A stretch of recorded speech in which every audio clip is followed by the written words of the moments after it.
Hello everyone. आइए आज हम इस कारक तालिका के माध्यम से कारक को और अच्छी तरह से समझते हैं, जिसमें वाक्यों का प्रयोग करते हुए सभी कारक को और कारक चिन्हों को अच्छी तरह से समझाया गया है ना।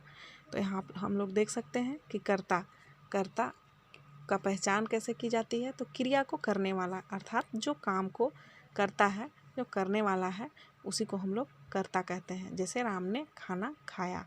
फिर यहाँ पर देख सकते हैं कर्म मतलब जो काम हम लोग करते हैं और उसका प्रभाव किसी और पर पड़ता है, वह कर्म कहलाता है। जैसे उदाहरण में वह पत्र पढ़ेगा। करण जिस साधन से क्रिया हो, अर्थात कि वह जिस काम को हम लोग करते हैं उसमें जिसकी भी मदद लेनी पड़ती है वह कहलाता है करण कारक। फिर आइए संप्रदान कारक में, जिसके लिए कुछ किया जाए या फिर कुछ दिया जाए, अर्थात वह काम जो कि किसी और के लिए किया जाए उसको हम लोग कहते हैं संप्रदान कारक। जैसे यहाँ पर गरीबों को वस्त्र दो, या फिर मैं राम के लिए कमीज़ लाया हूँ।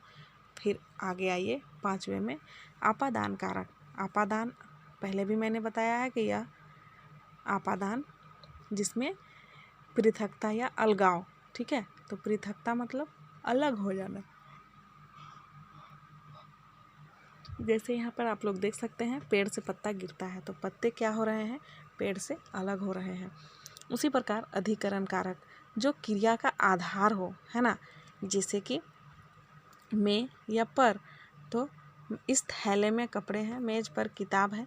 तो इस प्रकार जहाँ पे में और पर आते हैं वो क्या है, अधिकरण कारक आते हैं। फिर संबंध में, संबंध का मतलब ही है क्या, किसी के साथ संबंध व्यक्त करना, अर्थात का के की जहाँ पर आए वो संबंध कारक। जैसे राम का भाई, उसके बेटे, गीता की सखी, तुम्हारा मित्र, मेरी बहन, तुम्हारे बच्चे इत्यादि।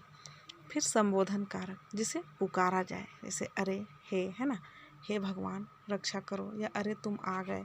तो इस प्रकार